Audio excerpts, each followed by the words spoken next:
Since the British Industrial Revolution in 1760, humans have been rapidly polluting the earth more and more. As humanity industrialized and modernized, the amount of waste and byproduct created increased in tandem. Environmental conservation was never a major issue for Western governments like the United States because they were founded on ideas like manifest destiny that describes Americans' God-given right to U.S. soil. The environment, in the eyes of the American mythos, is a supply of raw materials. Throughout U.S. history, environmentalism has been on the margins of necessary issues. In 1899, Congress passed the Rivers and Harbors Act, which prohibited dumping and polluting in U.S. waterways. In the 1900s, a handful of laws were created and put in place, but it wasn't until 1970, when the Environmental Protection Agency was founded, that there was a specific task force on the subject. Pollution has been and continues to occur all over the world.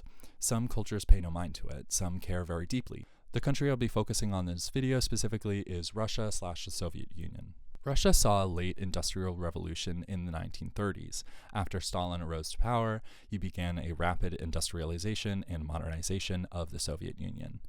Numerous construction projects, as well as the entire city of Stalingrad, were built under his direct orders. Large amounts of waste that were caused by this rapid industrialization were dumped back into the environment, polluting waterways and the air. From 1930 to 1970, Russia ignored the amount of pollution the nation produced. Written in 1971 and published in 1972 by Arkady and Boris Dragatsky, Roadside Picnic is a sci-fi novel that takes the perspective of humans as insects encountering the litter of a higher life form. The story follows Redrick, a stalker who ventures into the Zone, a secured and contained area of inexplicable phenomena created by a brief visit by alien life. A stalker is a scavenger who navigates the Zone to acquire artifacts left behind by the aliens, specifically to sell on the black market.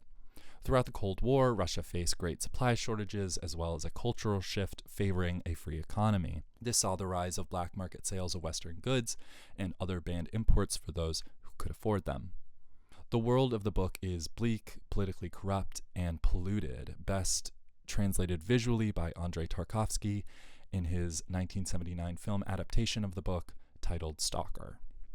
Stalker uses a similar world to the book, while also reduces the size of the narrative, focusing on one expedition by 3 men into the Zone. In the Zone, it is an unpredictable maze of alien booby traps. It is well known in the film's world that people don't usually return from the Zone. Because of this, our main character, the Stalker, relies on the teachings of his late mentor to safely navigate. The Zone's scattering of artifacts are replaced with a singular room at the center of the Zone in the film. This room grants your deepest unconscious desires.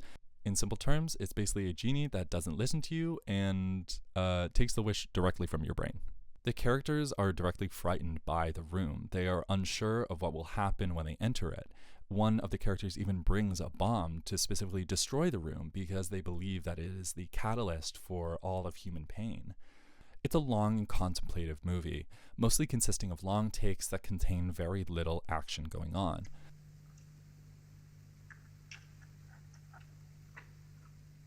The characters speak in poetry, sometimes directly quoting writers like Taoist philosopher Lao Tzu.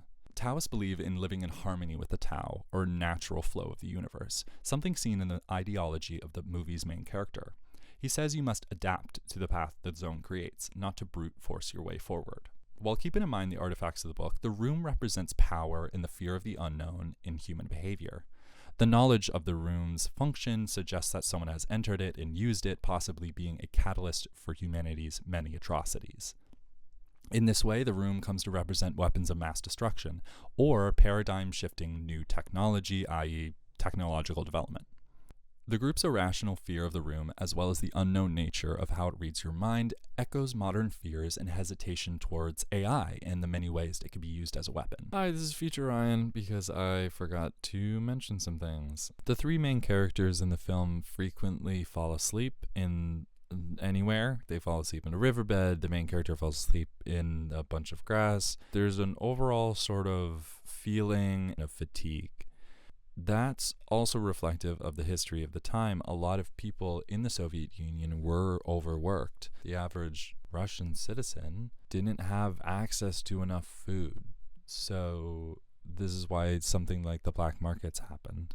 Up until now, with the acceleration of the internet and overstimulation, a lot of people are feeling more fatigue. I would argue that this is a direct effect of progress. John Riley wrote for the Journal of Film and Video in his article titled Hauntology Ruins and the Failure of the Future in Andrei Tarkovsky's Stalker, saying, Tarkovsky's films are still needed as guides through our complex, subjective responses to the geopolitical situation.